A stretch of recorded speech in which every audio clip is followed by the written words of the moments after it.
my God. Number 121 lapha ngasekugcineni uthi kuleli verse lokugcina uJehova ulondoloza ukuphuma kwethu nokungena kwethu. Bese lithi-ke kusukela kulesi sikhathi kuze kube phakade. Leli verse leli ngalinye ilanga siyafundisa ngalo sisukumisa i-MG lesibita ukuthi ever moving morning glory. Umthandazo wasekuseni njengoba nanyalo ngulo. Sakhuluma kusukela ngabo-8 bo-9 kwaze kwashaya bo-2. Ngicela ukuthi ube nalesi sithombe leso-ke la break down leli verse sibekise nje, ngeke sikuchaze konke. Sabekisa ukuthi nasi nje uNkulunkulu londloda kungena, ngicela ukupersonalize nawe utakwenda kube kwakho. uNkulunkulu londloda kungena kwami nokuphuma kwami. Sabekisa into iningi ukuthi ngiyangena nje ekhumbini noma ene public transport noma kwimoto yami. Ngicela kubekisa nje ngale makhumbi. Bakhona abalukansi nakangena lapha hawu wafika la khathi besithandaze ukuthi Mnisi Mnisi angikhokhwa amaphoyisa noma bakafaka emotweni ingadi yami ayichitheke emgwaqweni ngoba words are things, words are beginners. Nasithandaza thina kude abantu esibagcobisa bona. Kunalamagama lathi wobemo, words be more. The more lamagama aletulu wobemo, words be more, then the words become flesh. What will become flesh if ungakhuluma? Kuthandaza kukhuluma. Sekumane kendiwa nje lokhu abantu banikede abantu bo-holy water in asikwadi thina lokho. Siyathandaza thina ngegama likaJesu sikhulume emandla ekufa nekuphila selumini. Sitawungena kiko-ke lokho. Ever moving morning glory MG. Safundzisa. Iphindze futhi sasho lokunye ukuthi khona phindze futhi na uphuma la khumbini. Utahamba ncinye uletha certificate yakho lapha i-CV yakho uya ku-interview. Bakhethe wena. So ngacabanga ukuthi ngikula ungene khona phindze uphume khona. Phindze futhi abekisa athi siyangena nyalo nje lokuyingcikithi yale message le. Yale message le ngilethile ukuthi Nkosi yami sesingena ehlobo. uNkulunkulu bengathi nje bangaki labathi uNkulunkulu utalifakazela live lakhe liyasho ukuthi alibuyeli kuyelambatha. Nangathi bangaki nje labathi uNkulunkulu lifakazele live lakho libe inyama. Mahubo 121 ngiyamukela uba inyama ukuthi wena uNkulunkulu londloda kungena kwami nekuphuma kwami ngidawungena kuleli hlobo leli ngiphume futhi kilo next year nje lena kubo depending ukuthi ngoba i-climate change siyade le kubo singathi bo-April bo-May sitawuphuma. Phindze futhi sidaba lichungechunge nje phindze futhi sabekisa-ke lokuningi ukuthi ungena la. Then-ke bese iBhayibheli-ke phindze futhi uNkulunkulu lokulondoloda kungena kwethu nokuphuma kwethu kuthi kusukela manje. Manje-ke akapheli nje manje. Nami nje everyday namhlanje khona la ngidawungena khona phindze futhi ngiphume. Angibekise khona nje labanye abantu bathi nakathi uyaphuma nje bamdubula. Wathi uyaphuma nje wathola ingoti. Wathi uyaphuma nje walunywa inyoka. Losho ukuthi ngeke ukuthi hayi mina emfundisi ngicela uNkulunkulu alondoloze nje kungena kwami. Ungangena sho sitawuphuma. Phindze na uphumile sho sitawuphinze ungene. Ngiyabonga ukuthi sebakubambile bazalwane. Kwangenwa-ke kwafundziswa. Then-ke sase siyakudivida. Sesifundise kakhulu nga-PTP, place, time, person. Angibekise nje siyade ukuthi ngibekise nangimanzini edolobha ukuthi umanzini nje ungena nini kuye. Phindze uphuma kuphi lesenjele kuboStake. Kuyaba khona ukuthi mhlambe le kuboMoneni. So lokhu umanzini but ngathi uyaphuma. Phindze kuyaba khona ukuthi uyangena eStake. Asiphinde sibekise dona leti ngodi-ke ukuthi nangi umuntu ngivama ngingakusho nangisemoyeni. Kuthi wathola ingodi nje lapha. Asisibekise-ke ukuthi ebe lo mthandazo bese khona nokuthi nje Nkosi wena londloda kungena kwami nangingena nje la kamanzini. Ngingaphumi kamanzini ukuthi bangidubulile sengithole ingodi. Phindze futhi kube khona ukuthi emshadweni kuthiwa welcome to Babaland, Mamaland. Wanela nje kushada. Samgcina esondweni. So nalapho uNkulunkulu nje nangingena emshadweni yangilondloda ngidaze ngiphume by rapture noma-ke mhlambe kumbe kuba nekufa. Phindze futhi uyangena endzaweni ukuthi sonemoto.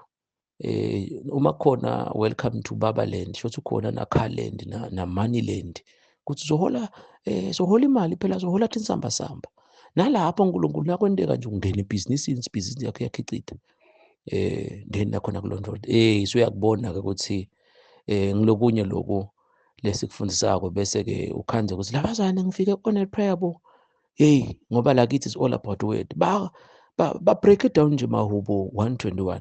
Uyakubona-ke na ubuyela emuva ukuthi uNkulunkulu akavumi umnyalo lishelele naye kanjalo lelo vesi lelo usebenzisa lo PTP. Ngibekise nje place nangisemangala nasesiteki nangisenhlangano nangisembabane. Phindze futhi ngesikhathi uNkulunkulu akavumi unyawo lami lishelele ehlobo, akavumi unyawo lami lishelele ebusika. uNkulunkulu akavumi unyawo lami lishelele ngelisonto, njalo ngaboMsombuluko, njalo ngaboLwesibili, kanjalo kanjalo. uNkulunkulu akavumi unyawo lami lishelele kule bhizinisi. Then-ke phindze futhi uyangena P wogcina person. uNkulunkulu akavumi unyawo lami lishelele la kunamzala, unyawo lami alisheleli la kunasibali, unyawo lami alisheleli nakudzadzewethu, unyawo lami alisheleli nakunabani bani. So kuthandazeka lula ngalo PTP. In case uthola le video lena awukamva lo PTP, please check ama-video ngetulo. Siyambonga uNkulunkulu. Ngithi kakungene nangaloku ebazwana ukuthi bangakhi labathi mfundisi ngiyathi ividiyo mhlawumbe itawufika vele so wena sowuthandazile, but ngidathi nje nangivuma ukuthi nami ngithi leyo mthandazo lo wendiwe phindze nalo wendako nalo utawuchubeka uwende, nami nalo igama ukuthi uNkulunkulu nje konke la ngitawungena khona. Mfundisi sekungivula emehlo ukuthi hawu sengidabula uthandaza kanje. Ngiyanicela bazalwane, libhayibheli lithi asithandaze singayekeli. Bese-ke Luka 11 lo munye umfundisi uthi inkosi Jesu sifundise ukuthandaza, sisukumele lokho-ke. Ngiyabonga nje ukuthi ukubambe lolu gcobo uyalibona ngoba libhayibheli lithi ku1 John, the anointing teaches you everything. Uyabona nje isikhashana lesi wena sowubambile.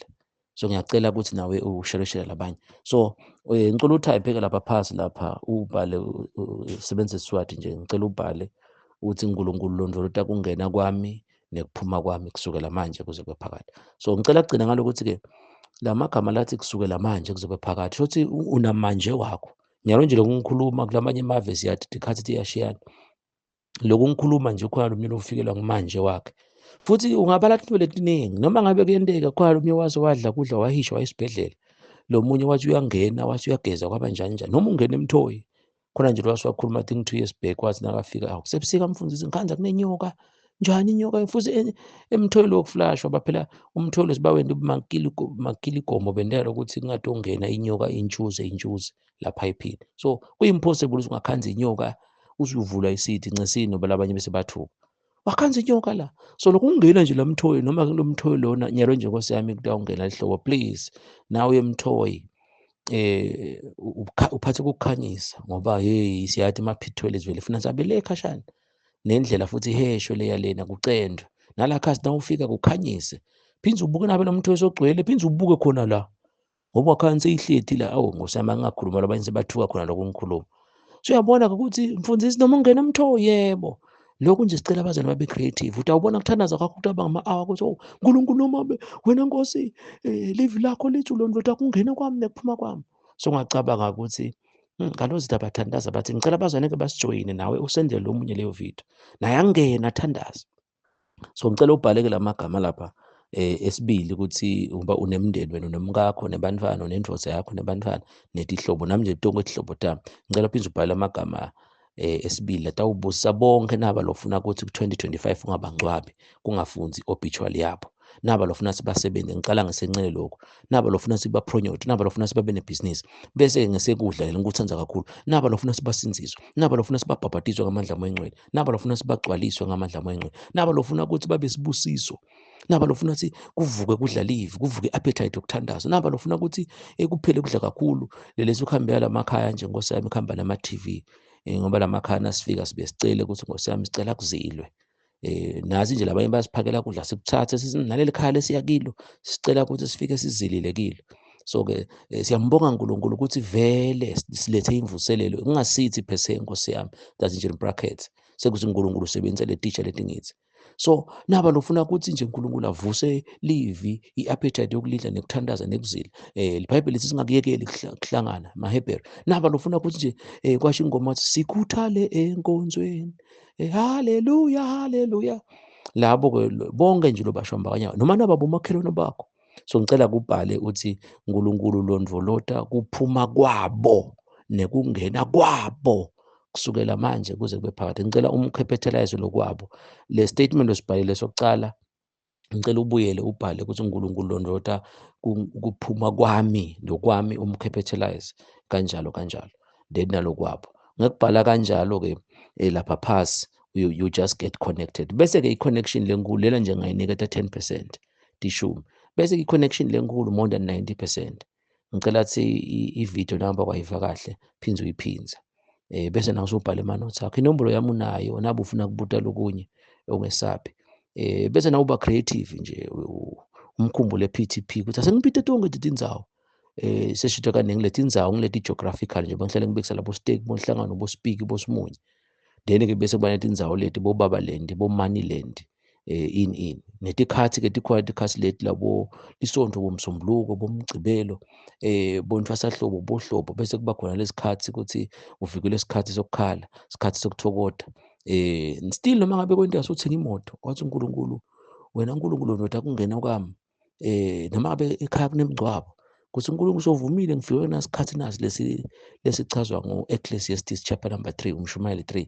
Noma ngabe ufike lesikhathi lezo, wathi uNkulunkulu nje ulondolota kungena kwami kulesikhathi ukuthi mfundisi tindzaba letibuhlungu, nalabo beni lokhenzakala ukuthi kunetimo letitsite letifikile. Yatini ukuthi ngeke sinisho ngamagama, yatini ukuthi umfundisi uyathandaza, batshali bayathandaza, lakaloza siyanithandazela. Ngicela nisijoyine-ke bazalwane. Nako kuhle ukhenzakala ukuthi i-video yafika kuwe, ifika futhi nje ukhanzala sinawe isikhathi sakho sekuthandaza. Shothi-ke itakumotivate. Ngicela kuthandaza kafishane. Umuhle Nkosi, sikholwa ukuthi livi lakho liba inyama. So sifundise kaningi Nkosi, futhi siphila ngakho ukuthi words become flesh. Vele Nkosi ngumphumulo lokukhuluma nje ukuthi silale ekhaya, sivuka ekhaya, sihamba siphila, sibuye siphila. Livi lakho lithi kumaHebheru, asingakuyekeli kuhlangana. Sibonga ukuthi asikuyekeli kuhlangana nawe Nkosi, ngikho sohlala lapha phakathi kwethu. Siyabonga babe nasikhuluma nje, lifakazele-ke lelithi wena ulondota kungena kwethu nokuphuma kwethu. Kuningi lesita ungena khona kuleli langa, nakuleli viki, nakule nyanga. Futhi nalabanye bethu bayakhula. Kuningi la satungena khona. Babe simukela lelivi leli, verse 8, aba inyama kuwonke nangumbukeli. Simangalise Nkosi egameni lakho Jesu Kristu.